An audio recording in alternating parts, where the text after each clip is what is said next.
Good morning, everyone. Welcome to Accuracy in America, brought to you by Accuracy in Academia. Don Irvine, your host, joined by my co-host, Brian McNichol. Good morning, everybody. You're still in charge of writing that opening. Yeah, I got to get that put on list. Do opening. It's okay. I mean, it's perfectly fine, right? It's just for years. I mean, we've been doing this a long time, and then we had this list of growing words and everything like that. So, yeah. Anyway, Pro-tariff, Putin worshiping, fascist, racists. There we go. Yeah, well, things will pop up. They won't stay quiet for long, and all. Okay, well, weather report. I just want to throw in here that I think we're going to get some rain based on. I don't know. Look. So I've got two apps on my phone. One is like the standard Apple weather app, which is like, and the other one is AccuWeather, which I think is much better. But the Apple one is the one that comes up most often, and it's showing like the next 5 days there's a good chance of rain, which I guess is coming in from these other storms that are out there. But we haven't had a lot of rain. I kind of gauge this by my lawn. I'm like, look, I'm at April 3rd, haven't had to cut the grass yet, and I'm like, oh, it's getting close. But if we get 4 or 5 days of rain, that grass is going to have to get cut. Yeah, I can see it getting bushy here, and it's wet out there now. I guess it sprinkled some, but yeah. When I left the house this morning, I'm like, okay, so it's drizzly, it's stage 1 or whatever before we start getting the heavy stuff. I'm like, okay, plan my shopping. Big storms in the middle of the country. They told the people in Memphis that this could be generational flooding, but I think it went past them and it rained good and hard, but I don't think they got generational flooding. But, so it's headed here. One of the things that's starting to happen, I mean, it started years ago, but it's getting really pronounced now, is like, so in Shreveport, they have something called the Barksdale bubble, right? So Shreveport is west of Barksdale, right? It's on the west. Shreveport's on the west side of the river, and Bossier is where Barksdale is on the east, right?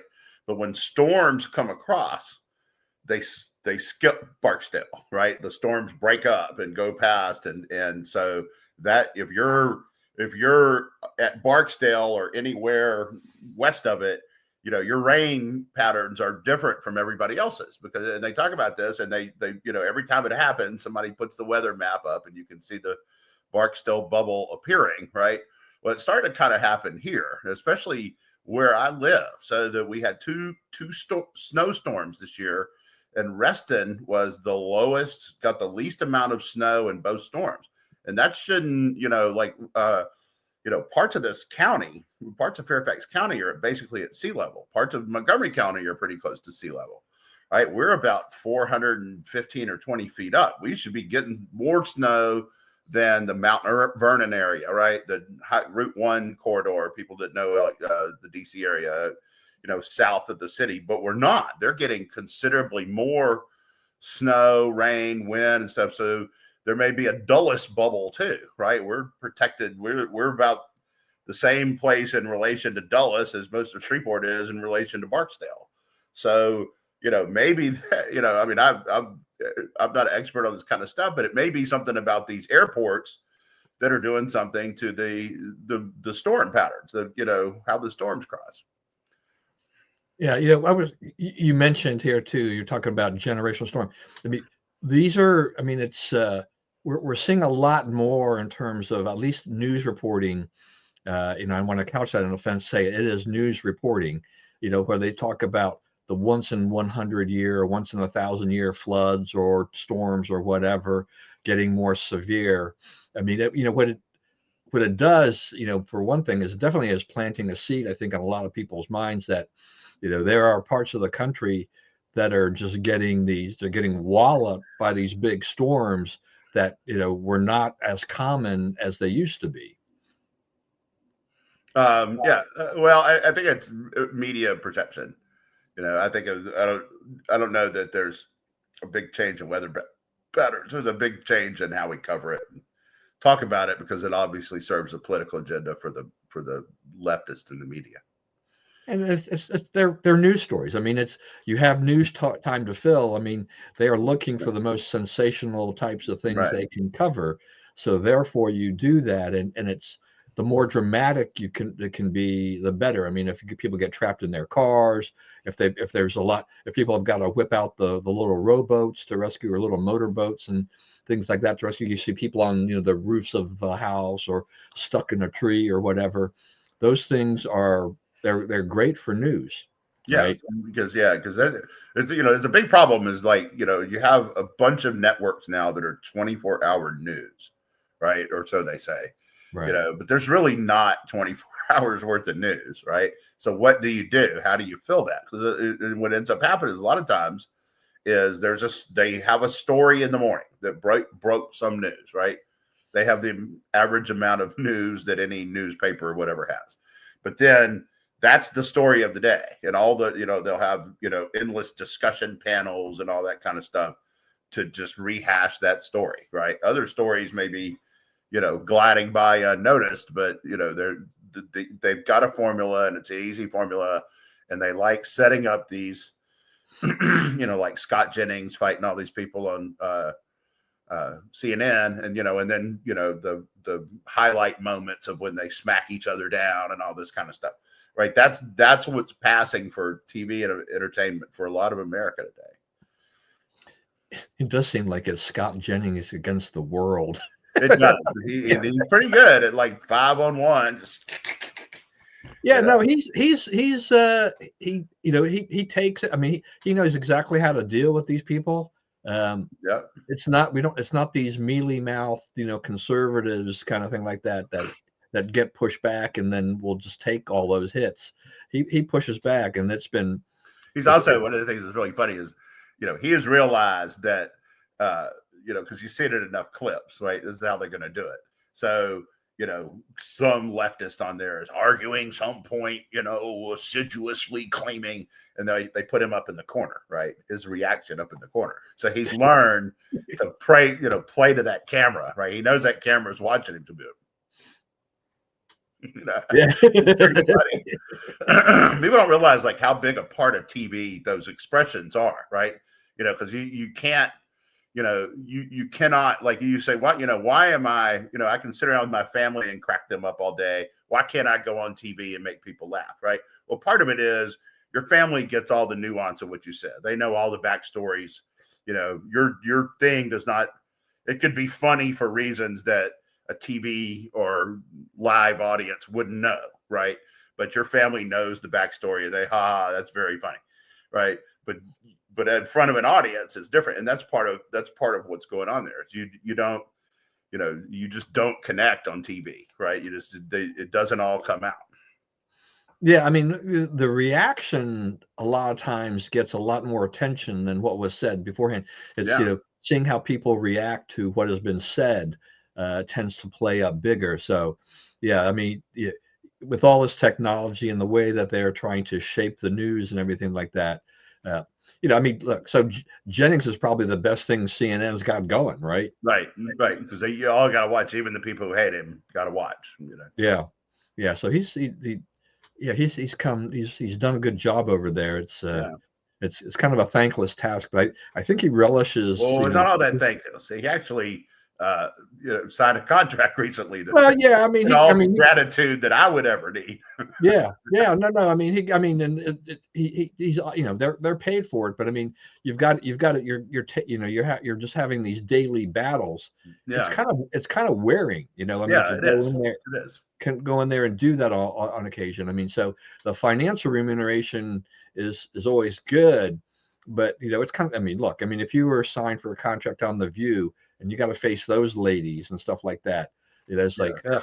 It'd be fun for a while, and then at first it's okay. Garbage are they going to come up with today? At first it's okay, but and I can think like with the Elizabeth Hasselbeck, I think for a long time, she was okay with it, and she didn't really fight super hard for things, but I think she kind of saw how things were going, that that Whoopi and Joy Behar, Sunny House, they were just ramping it up and increasing everything, and it's like it's no longer even remotely enjoyable at that stretch. It's like, so Right.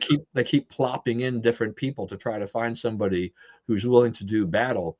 And people will take that paycheck for a while, but after a while, they're like, Yeah, I think the problem is like they don't really know what they want, because they yeah, don't want a Scott Jennings. They don't want somebody right, to come in there and actually win the fights. They want you to sort of lose valiantly, and sort of put up things that they can slap down easily. And so you're saying be sort of smart, be smart enough to see where these go, but not smart enough to overpower our people we want to win. Right. right. I mean, I think it's I'm sure it's kind of the unwritten rule there is, do not embarrass your liberal Right. co-host. Exactly. You And go up, Joy Behar can say anything she wants to you, and right, there's nothing you can do. right, yeah, Right? you She's completely free to. I mean, they clap back at Whoopi a little bit, right? Every right, once in a while, Whoopi has to take a day off or whatever, but Joy is free to swing from the heels, and right, it yeah, doesn't matter. It doesn't have to be true or genuine. She can misrepresent facts. She can outright lie. They do not care. yeah. Even if you dislike Whoopi, you've got to dislike Joy Behar even more. She's the Yeah, worst. That's just I don't know what keeps that show running. yeah, To be yeah. It's honest, pretty funny. it's that's amazing in and of itself, just to see that show just keep going. Um, Overseas, before we get to come here domestically, which will also, there's a whole bunch of stuff going on here. So I guess, Trump is somewhat criticized Putin for dragging his heels on this, because we were talking a few weeks ago about, how close we were to a ceasefire agreement and everything like that.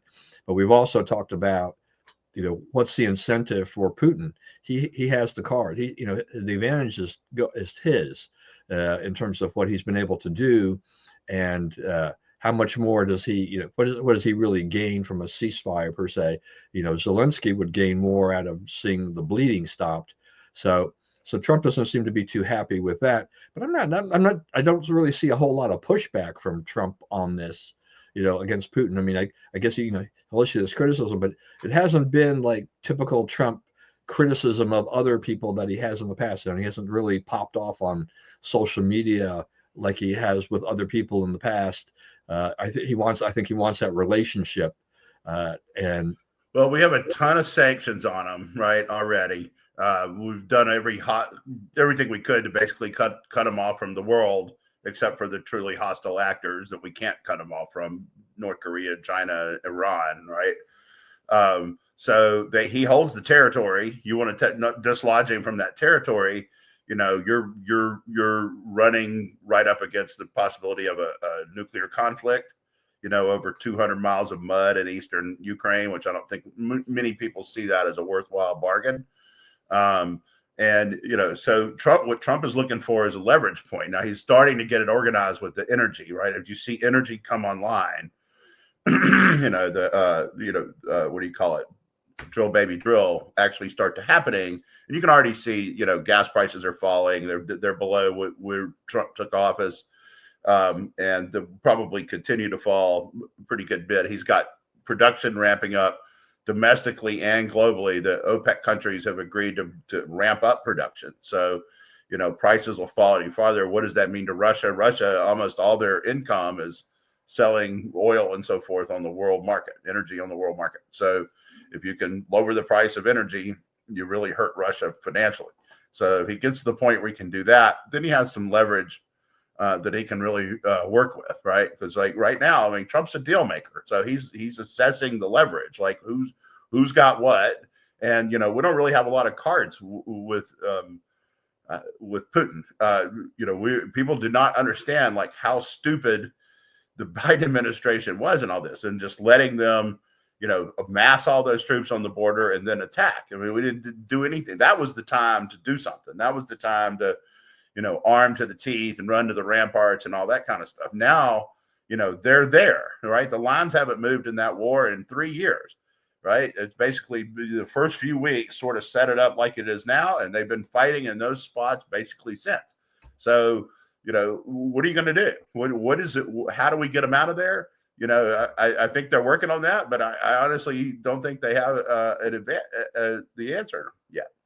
Yeah, that's definitely what it seems like. What about Israel? I mean, we talked about how Israel has gone on the offensive, and they've ramped up the pressure on Hamas. And I noticed that there was an article in the Wall Street Journal the other day saying that there are cracks in Hamas. They're right. losing. Hamas are starting to turn on each other. They people on that side executed some of the Hamas leaders the other day. So it's starting to cost the people their lives. The people of Gaza have decided that Hamas is indeed the problem, and they're thinking, if we could get rid of Hamas, the bombing might stop, right? So they're trying to show that we don't want this on us anymore, and it's a positive development for us. Yeah, no, I mean, I think that's quite a turnaround. I mean, this is getting closer to achieving Israel's goals with relation to Hamas, and to see that they're now chinks in the armor, so to speak, is a good sign that maybe this is it. Maybe this push and will actually get Hamas out of there and eliminate them from the area, if not just completely from the world map. But we'll wait and see how that goes. But it's the most progress against Hamas than I can ever remember in terms of. Yeah. There's never been progress like this. Yeah, like you've got an opportunity in the Gaza for the first time in our lifetimes to really remake it into something useful, as opposed to a source of unrest in the world. All right. So the big news yesterday that is spilling over today and will probably dominate the news for a while are the sweeping tariffs that President Trump announced yesterday. I know when I checked about an hour ago, I think the stock market was down close to 1,400 points. I don't know what the current reading is. 1414. So it hasn't changed much. Yeah. I when I was a kid, I used to think about, I want the job of being the guy who writes the story when the stock market closes every day that explains the results. Stock market went up today as investors were encouraged by X, Y, and Z. That X, Y, and Z is whatever, right? So, but in this case, it probably is tied to the news. The investors get spooked by things like this. They don't, change is always bad in their world, right? They understand the present. They don't really understand the future. But yeah, it's an immediate reaction, and it'll be reversed as time goes on, because it's not the fundamentals of the economy are going to change for the better as time goes on. So it's not like something that you'll be enduring for a long time. Yeah, in relation to the market too. I mean, there's also this thing, you got to get all that. There's a lot of what was in the market was public money, right? It was Inflation Reduction Act money, and Biden's 3 big spending bills. There were more than $1 trillion each. So Trump's trying to run the economy on private money, not public money, which is the healthy or sustainable way to do it. And so, converting one to the other, it's like, Social Security, right? We really would be way better off if we privatize that, right? The government system's going broke. There's you can't really build wealth in that, and you just get enough money to survive when you're old. Whereas if you had a private system, you could throw in more, and you could be making a lot on investments. When you die, your family gets them. So each generation gets a little richer. So, or starts out in a little better shape. Somebody may squander it or whatever, but it's the same type of deal. It's like, there's going to be some friction when it starts, right? The reason that we haven't privatized Social Security is that the transition costs are prohibitive. And what we're living through now is the transition costs from a economy that's paid for by income tax and that type of thing, to one where it's paid for by tariffs and fees. Yeah, I mean, it's I was going to say on the market too, is that these are typical kind of almost the spooky knee-jerk reactions that you get on big news, where there's Yeah. because once again it's uncertainty about how exactly if and the stock market does not like uncertainty. If there's anything that that they'll drive the market down, will be this. So I was curious, and I was as I was scrolling through some various stocks, anything from banking to retail. This was showing how the market was judging each individual company, the publicly held company, based on what they believe to be its reliance on China and other sources that were getting, countries that were going to get hit with some big tariffs.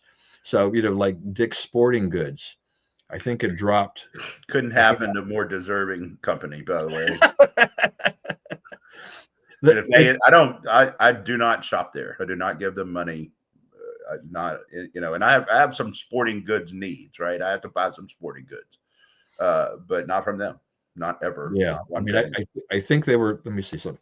I don't know if I think they were down like 30 points. I mean, it was a good sizable bankruptcy drop. would be better.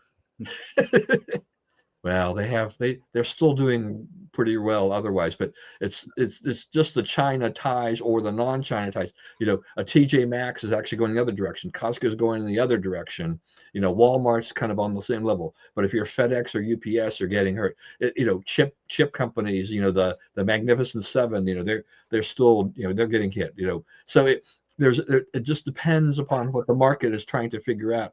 Who has reliance on this, and you just see really how globalized the economy can be. Do people realize that their cosmetics, a lot of stuff they use in cosmetics comes in from overseas. I don't know that people have thought about this, but Wall Street is surely looking at it and saying, if these tariffs stick, then the profits of these companies will be affected, because their costs are going up and they can't raise their prices that much to compensate for that in most cases. So thank you, because you read the internet, right, and it's like everyone, well, they put a 10% tariff, that means the cost is going up 10%. Well, no, it does not, right? Yeah, and mysteriously the same people who tell you that, when you want to raise corporate taxes, don't believe that principle, right? Oh no, what are you talking about? Those corporations need to pay. It's like, well, how do you think the corporation handles that? Where do they get that money? They get it from you, right? Corporations do have to respond to that type of thing, right? Because there's no other way around it. But in China, you're talking about like cosmetics. What is it we get from China that we can't get elsewhere, right? If China doesn't want to play ball, what do?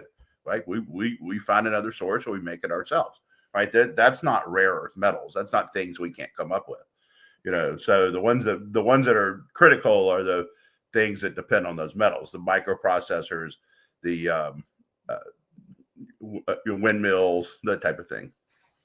Yeah, it's interesting. I mean, I was saying this morning, I heard on the news that, for example, not something that doesn't affect the average American, but like luxury goods. So like they said, a Rolex watch could increase in price by 30%. Okay, all right. I don't think the average American is buying a Rolex watch. Okay, right? Who cares? Enjoy your, If you can do that, fine. Right. If they go up 30% and they lose business, guess what? They will figure out a way to make those watches not be 30% higher, right? Right. I mean, market forces keep working. They don't stop working, when you say the word tariff. Well, the thing is that since Trump took office, I mean, he's already put tariffs into effect, right? Mm-hmm. And the result so far, as I can see, has really been that the manufacturers in these countries, they have actually been working with their suppliers here in the United States, the people in the United States, the retailers or whatever companies, to try to figure out a way to mitigate the effect of those tariffs. So they've either been trying to come up with a cheaper way to make the product, or they have lowered they've lowered their profit, or some of that has been that I guess they call it reshoring, whatever, but they've moved some production. Some of this stuff requires a bigger timeline. I mean, I think there are people out there who did not believe that Trump would do anything quite so widespread, and so, and I think that's part of the market's reaction is like they were expecting tariffs because Trump has been talking tariffs for months. He talked tariffs in his campaign. This is nothing new in the bigger sense of the picture, but we just didn't know exactly how he was going to levy them, when and who, and all these kinds of things. So they're out there. They're not really reciprocal. He's just going out there. They've identified all these countries and places. Well, they're worse against the countries that are worse against us. So in that sense, they are reciprocal. They're right sized, so to speak. Apparently, there's some quirky things in there where it's a little bit questionable about. Sometimes I wonder about the data that the administration has received. That the World Bank or whatever, if they come out and they say, this little island is producing this, and yet, I think it's Australia. They've got a couple of little external territories, and they're being tariffed, but there's hardly any trade there. And I think one of them doesn't really have any residents. So it's kind of, just quirky little things like this. Like, okay, what do we put the tariff on? I don't know. There's always going to be little oddities, along the way, I think, with regard to that. But and it's, even though Trump is basically kind of signal that these are going to affect, he's not going to wait for negotiations and pull them back or whatever. I think he is sending that other signal that, okay, I'm serious about this, and if you want to see these tariffs removed or reduced, let's talk. We need to talk and find a more. Canada and Mexico are already talking. Yeah, they're already, hey, we'll drop everything you wanted us to drop if you'll just drop this. Yeah, I mean, and they've been, and Canada and Mexico have been acting like that for more than 2 months. They have been reacting to the various tariffs for the last couple. First, they wanted to mouth off, and especially like they got the new PM in Canada, he wanted to run his mouth. Well, now it's like, okay, it's really here. This is really about to happen to your country, and oh no, well, let's have another conversation. So I thought there was a funny article in the Journal the other day about Canadians. Canadians have, unlike the Mexicans, I think the Canadians have had a more visceral reaction to all of those trade war kind of stuff like that. And so they have they started a elbows up campaign from the old Gordie Howe days, and so they have that, and they're dumping American products off the retail shelves. They're not taking vacations to the U.S. If they own homes in the U.S., they're going to put them on the market. They're having some of these overreactions to what's going on there. I mean, they'll wind up becoming very isolationist in the long run if they keep this up. Yeah, which they won't. Yeah, but so it's kind of funny to see them react like that. I am a little concerned, or just curious maybe about this battle, this war of the words and the tariff with Canada, as to whether or not how much of this affects the future election that has been called for, or the end of this month, I think, because they called a snap because he thinks he can win now. Right. So they think if it goes to October, right? What are they telling you there? They're telling you that if it goes to October, like it was going to originally, right, that the policies will have shown their mettle by then, right? They will have been proven successful, and Poilievre would win. Yeah, right? and it's being done now to protect the liberals. Yeah, right. And Carney and Carney's different than Trudeau, right? I mean, he's in the sense he's worse. Right. Yeah. No, I mean, it's like this is not improving anything in Canada, but he is leveraging the anti-American sentiment with the tariffs to his advantage right now. And you're right. I mean, calling a snap election is kind of their little window of time to say, we have this time where we think we can do this, and we can beat the conservatives right now, because otherwise, if the policies actually work, then we're going to be behind the eight ball, and we won't be able to win at all. So, but right now they're talking it up. At least on the surface, it works. But didn't Theresa May? I mean, didn't she want? Yeah. She thought she had it in the bag. What happened? Yeah, you got drugged. So you better watch out what you wish for. That's Yeah, politics. It's especially when you're in a country. When you're in these countries that have these parliamentary systems. That is right. just such a That's what wild. I'll tell you what. One of the things that's really been exposed by all this is the stark disadvantages of parliamentary systems, right? Where you're not really electing the leader, right? The leader's picked by the poobahs, right? And it's like the Democrats, that's essentially what they do, right? So it becomes an argument that Americans understand as left versus right? Because the Democrats pick like these guys do, right? It's basically like they said, Bernie, you can't run against Hillary. Then Hillary goes out and loses 22 of the last 25 primaries. Can I run now? No, too late, And then, they said they cleared the field for Joe. Then they knocked Joe out and put in Harris. Like, do the voters ever get to pick this, right? For no primaries for Joe, right?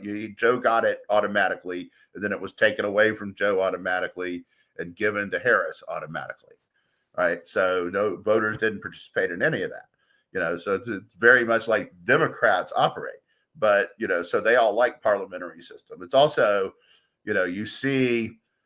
They can't, you can't like Germany. They can't form a coalition, right? They're stuck with this coalition, right? Because that's not what the voters. I mean, the voters preferred the conservative party, right? The right-leaning party, but the other parties had enough to be able to join together and block out the people who won the election, right? So it's like at least we get the people we vote for. For better or for worse, we actually get to pick the people. Right. I mean, and we have been very critical of the parliamentary system on this program. We have Absolutely made no bones about what we thought the flaws of the system is. And yeah. Bob is chiming in here. Yeah. Right. That's right. Right.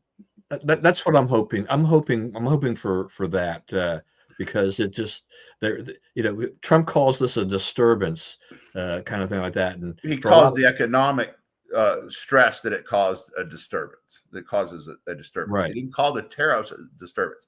I think his plan is to move us from paying for our government with income taxes to paying for it like this, for better or worse. It kind of makes it's kind of the same as a national sales tax, right? It doesn't matter if you don't buy Chinese goods, you don't buy toys or whatever they sell, then it doesn't matter what the tariff is from China, right? But if you buy Chinese goods, then it does.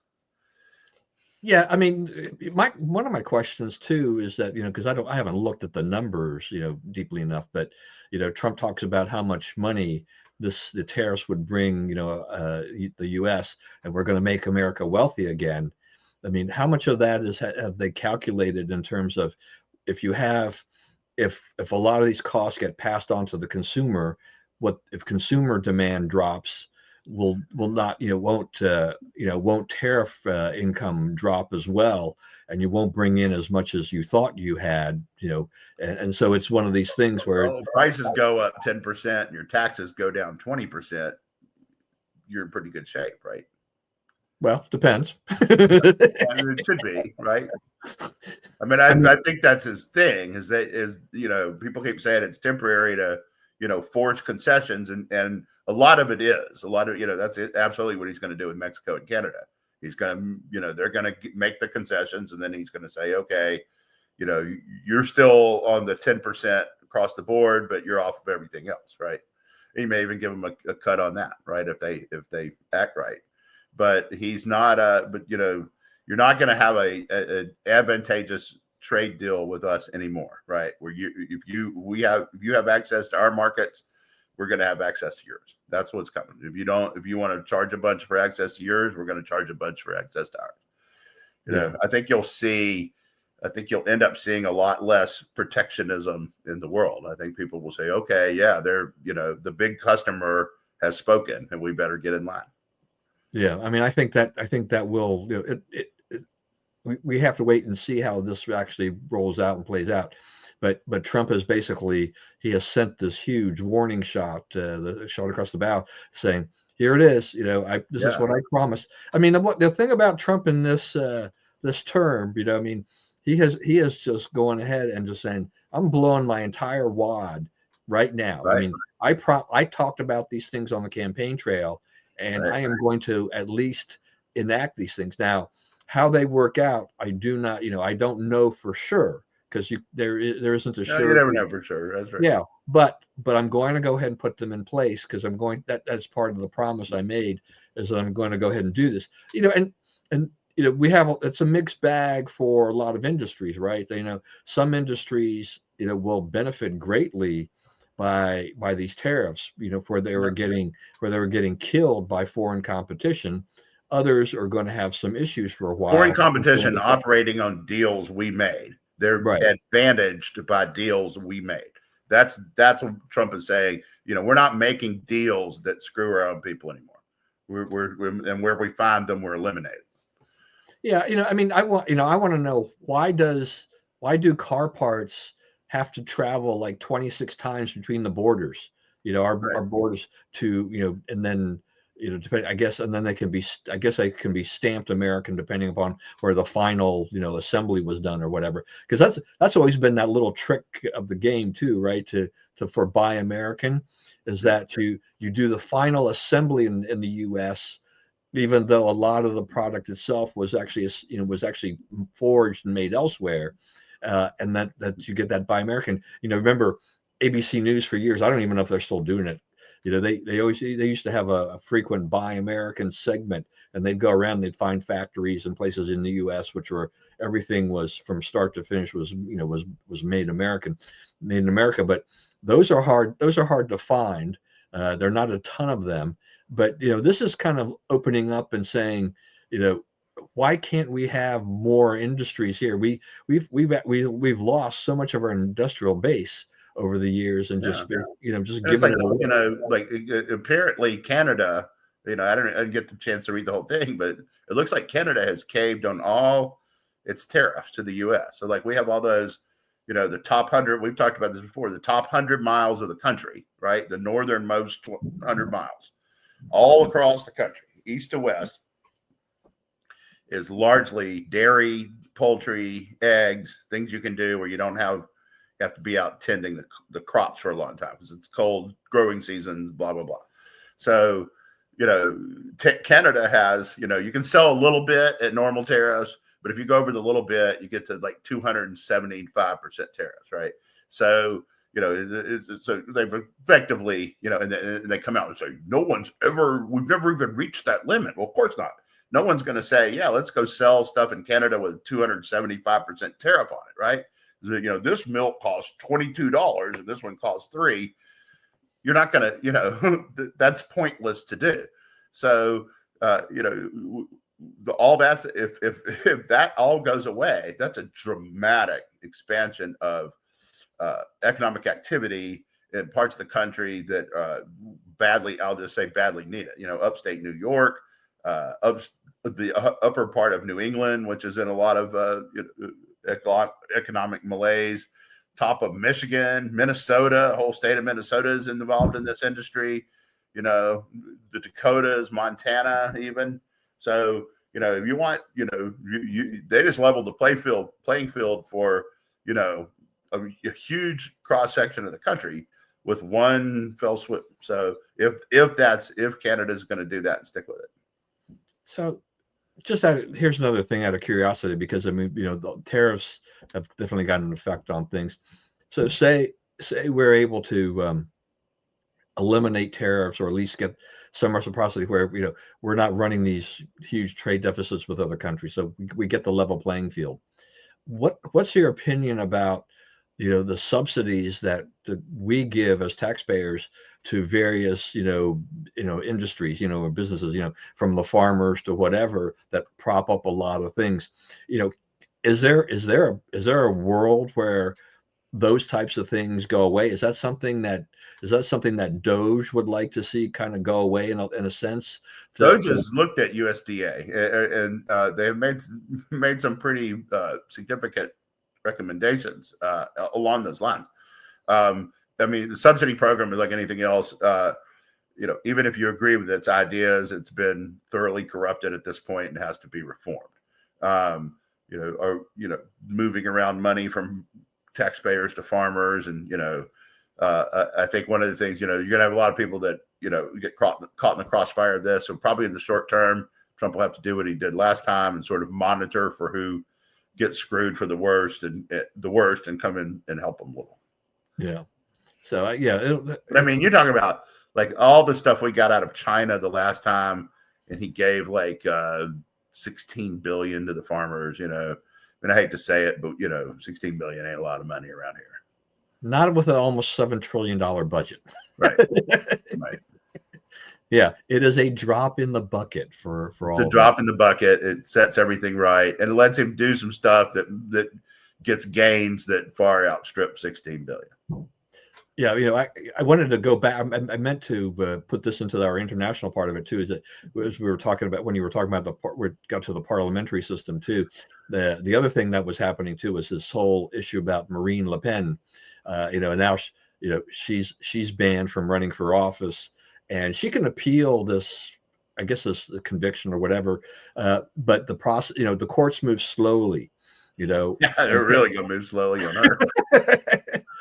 But part of the problem is that her party is like the largest bloc in parliament, right? That's right. So she was going to win.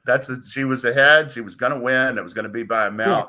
Because Macron can't run again, so she was going to be the lead candidate. So that there's no clear leader within her party really to do that.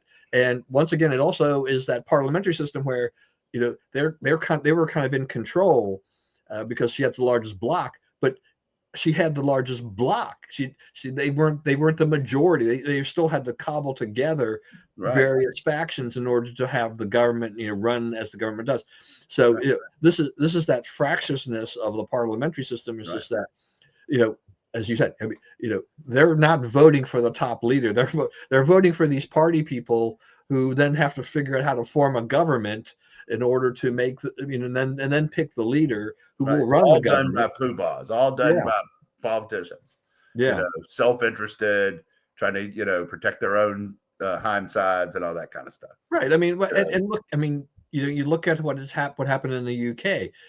How many conservative prime ministers that they have to go through because of just all the turmoil that they were going through. It's like the voters had really no say on that. Right. They were just switching them out.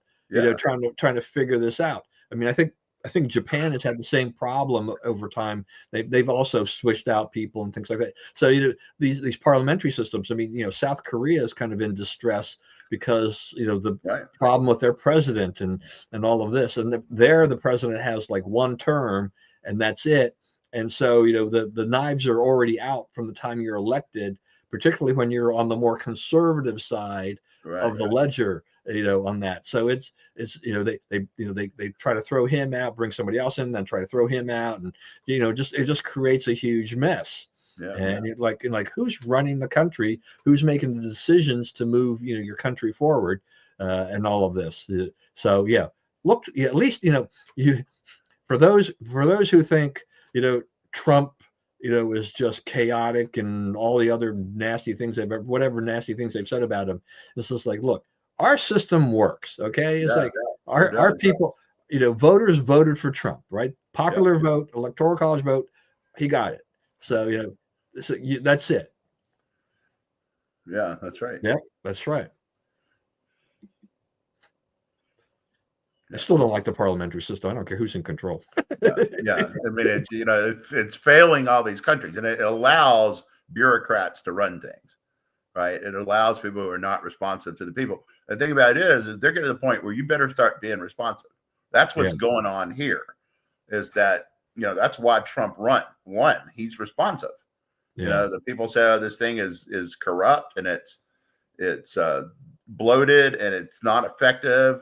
And Trump went in and he said, I'm going to root it out, fire everybody, go through all their computers and find out what they're cheating, right? Well, that's what he's doing, right? I'm going to close the border. We're not going to just, we can't really do that. Yeah, I can. Watch me, And so, I mean, that's why he won. He actually follows through. Yeah. Well, I mean, I think, those of us that pay, attention to politics and things like that, and have been a large part of our lives for a long time.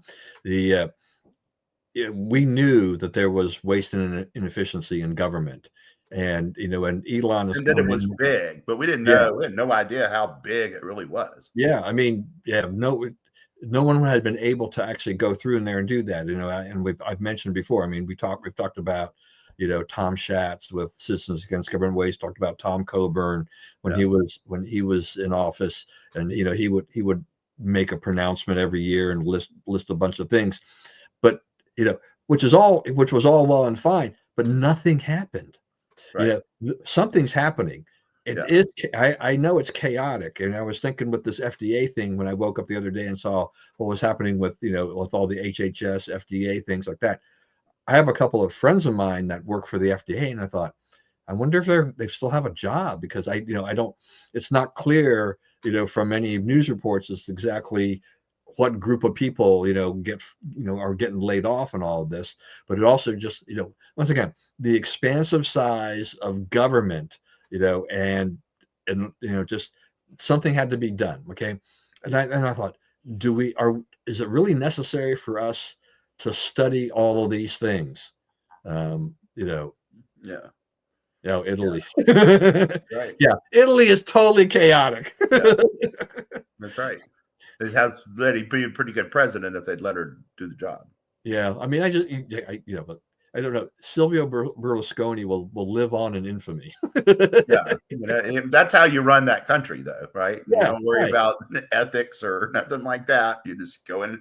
But that's the kind of power that an executive gets in a parliamentary system, because no one's really in charge. Right, and they build immense wealth, right? Yeah, they build immense. How does that happen? Yeah, how? I don't know. That's like our guys too. Like, that's another thing that's starting to get looked at. Is like, how do you go to Congress and $174,000 a year, and you got to maintain a home in the district and a home in DC, and yet you come out of it worth $29 million. Now, how did that happen? Where did that money come from? Yeah, I want to know. I want to know. It's like, I don't care if you're Republican, Democrat, or whatever. It was like, but while you're in office, why are you writing books? Yeah, that's right. It's like, that whole Chuck Schumer thing where his book tour imploded because of his traitorous behavior, and everything like that. So I'm like, this just reminds me. It's like, I've seen so many how members of the House and Senate write books while they're still in office. It's like, shouldn't you be doing that after you leave office, not while you're in office? And you work for us, right? Yeah, you're at the point where am I always on the clock? Well, no, you're not always on the clock, but you need to be able to justify it if you're not on the clock. And writing a book does not happen instantly. It takes a lot of time. That's a long process. Yeah. Yeah, you have that. You go through a lot to write a book. So I'm just like, yeah, I don't know. I mean, I think that's a full-time job. You don't need sidelines. Good. Yeah, I'm glad. Yeah, I'm glad I get some backup. Same thing with these people that want to vote remotely because they got little kids. Don't stand for office if you're going to make excuses why you can't show up. You got to show up. That's part of the job. Sorry. And that if you allow them to do that, right, there's going to be excuses and tomfoolery of every type imaginable. Let's just keep that. And I think that's what the Speaker Johnson is trying to say, is that that's a can of worms for them. It's not that we're unsympathetic to you and your baby and whatever and your family concerns, but once you open that whole thing up, the excuses multiply. Right. That is human nature. That always happens with these types of things. So I understand his reluctance to go down that road. But in the meantime, was it her name, Polino? I mean, she's frozen Congress with her maneuvers. She managed to get the discharge petition and everything else, and they can't bring up anything unless they include her proposal, her bill into what they want to do. I guess there's probably a way they'll figure it out to try to make her somewhat happy so they can move forward again. Then again, Congress not doing anything for a little while is probably not the worst thing in Not the the world. worst thing either. Anna Paulina Luna. Yeah, Anna Paulina Luna. That's it. Yeah. So it's we'll have to. I don't know. It was interesting to see it coming from a Republican, and she went to the Democrats. So it tells you a little bit where she was thinking to try to go get her support base. And the Republicans, by and large, were not going to support her on this. She needed the Democrats to push this over the top. So so much for that. Keep an eye on that woman. Yeah, that's right. Trump may be keeping an eye on her too, as well. Yeah. So we also had, we had special elections in Florida. Republicans were a little nervous, about it, and the results were, they were slightly weaker than what Matt Gaetz and Walz had done in their elections. But they're both known quantities. Trump was on the ballot. It was a low turnout, off time election. I mean, they still won with a good majority of the vote. I don't see that as a big problem for them. I don't see that as sending a signal of any weakness of any kind. Right. And even the whole Supreme Court justice thing in Wisconsin, that race, I wasn't surprised by the outcome of that. I know Elon poured a lot of money into it. I was. So did Soros. Soros put in more than Elon. Right. So there was a ton of money in that race. Yeah, there was a ton of money in that race, and there are more Democrats in Wisconsin than there are Republicans. There just are. There always have been, and we've cut down at the margin some, but it's still there. And the other thing about that one is that is a pretty suspicious result, right? Because at the same time, they had an election on whether to enshrine in the state constitution a voter ID requirement, and it passed overwhelmingly. Now, doesn't that ring to you as a Republican issue, right? If it wins, that should indicate strength for Republicans. So how are we so strong and much stronger, by the way? I don't want to say that. How are we so strong on voter ID and elect this lady? And also, I guess they're saying, ballots showed up late and all that kind of stuff. So, this may be one where you go check it out because, state well known for corrupt elections, and those results are kind of hard to reckon to me. Don't you think? Yeah.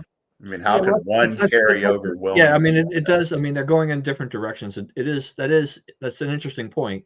I don't know that they're going to do anything about it. I mean, Schimmel, he conceded. I don't think he's going to have any look to it. I mean, if one of the voter integrity groups wants to take a look at that or whatever, or Bondi's DOJ election corruption unit. Yeah, right? I mean, they haven't been brought out of the box yet. That's fine for them to look at it and to see whether or not there were any real irregularities. Yeah, but anytime you vote for voter ID and you're just like, oh my gosh, the Democrats have got to be going nuts. Yeah, that's right. Now somebody's posting some crazy. I don't know. This is Tesla. I'm not sure I want to look at that link. I think I'm going to let that one lie. That's popped up there in the chat. So there was also the story about Trump. He didn't put the hammer down on a third term, which I chuckle at this. I think he's keeping the D's on their toes. Is that like ultimate trolling? Yeah, and he keeps down the infighting over who will succeed him. Right? You can't really talk about Vance or DeSantis or whoever if Trump's still talking about running. Yeah. So I just I don't know that there's a legal basis. He seems to think that there is some way of arguing this legally where you would win. I don't know if that exists, but it'd be, I don't think it'll ever come up either. I think that, you got to remember, it's like Trump's 78, right? Something like that. Yeah. If he gets done with his term, he's 82. You want to sign up for 4 years of hard work at age 82? Maybe, but I don't think so. Yeah. I mean, I think I think this is why he's, as I said, he's kind of blown the whole wad now, because I think he sees this as his now or never time. He's got 4 years. Let's go for broke. Yeah. Let's just do it and lay it all out there. A third term, what's the encore there at that point in time? He's trying to prep JD or somebody, to be the heir and continue the policies and get a younger person hopefully to take over, and and then keep things going for a while. There's just not a lot of benefit, and once again, you want to challenge, Constitution, challenge these amendments, because I guess it says, president cannot serve more than 2 terms. Now, it doesn't say, you couldn't serve a third term if it was non-consecutive, type of a thing, in the sense of like he's had the one and he gets 2 consecutive. Well, okay, you could, but that's a real stretch. Yeah. Yeah. With everything.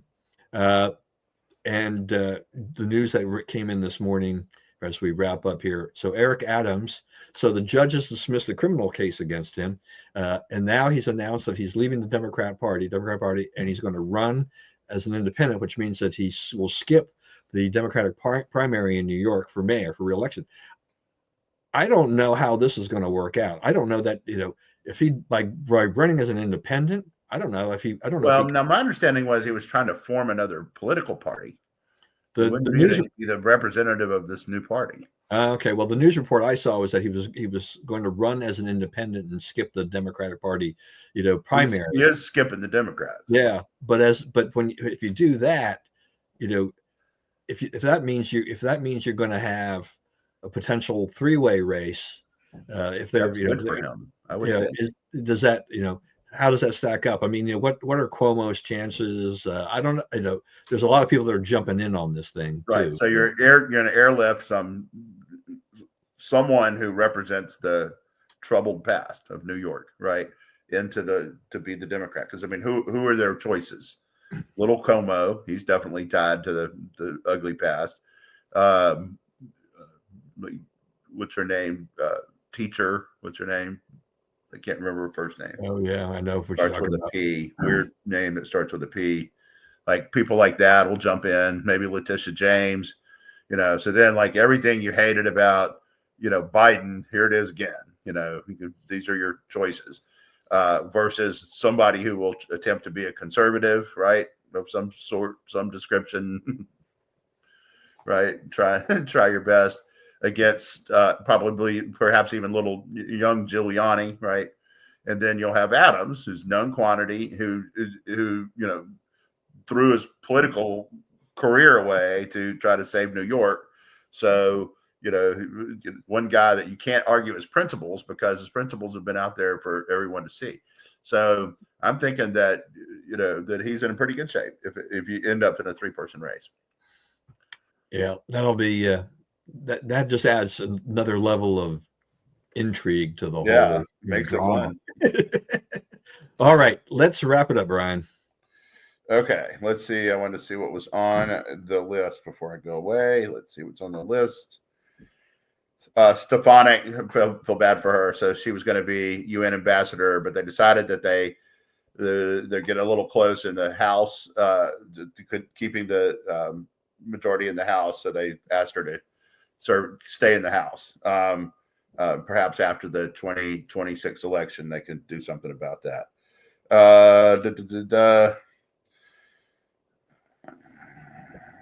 Sure, soar then crash. I don't know about that. Hooters filing for Chapter 11. That's been coming. Those kind of restaurants are they're all in trouble. Fridays, Chili's. I mean, I guess they're not quite like Hooters. Hooters has got a slightly different thing that draws them. But the sit down, the suburban, chain restaurant is in big trouble in America. Torpedo bats. That's going to be interesting to see what happens there. My first thought was, they hit all these home runs off the Brewers, right? Then the Brewers left and they went to Kansas City, and Kansas City beat them like 11-0 the first day. So it's possible that the Brewers just can't pitch very well. But now it does look like, there's some truth about the torpedo bats, and they're legal. And, there's been a long time since something happened that really improved the leverage of the hitter in the pitcher versus hitter battles. It's been pretty much constantly pro pitcher for a long time now. So, if it breaks that up, it's probably good for the game. Yeah, that whole thing has been interesting because, as you said, because my first reaction was like, after those first couple of games, is like, because they crushed the Brewers. It's like, no, I think this says more about the Brewers pitching than the Yankees hitting. But the last 2 days, they gave up 1 run and 0 runs. So yeah, they have kind of found their footing, the Brewers. Yeah, and then I can't remember who it was. I heard it this morning. I completely forgot who it was, but they had quoted. So there was one ball player who'd taken this, and it wasn't a Yankee. It was one of the other teams, and so he was trying out the bats, and he used it for a couple at bats, and then he went back to his bat. So this is not like this panacea for somebody. Oh, good. If I do this, I turn into this 30 homer this 50 home run hitter. Yeah, I don't think that's. Oh, yeah. Even Bob is sounding in on this. Yeah. Woo. He hits enough home runs. No married men on the infield if he gets one.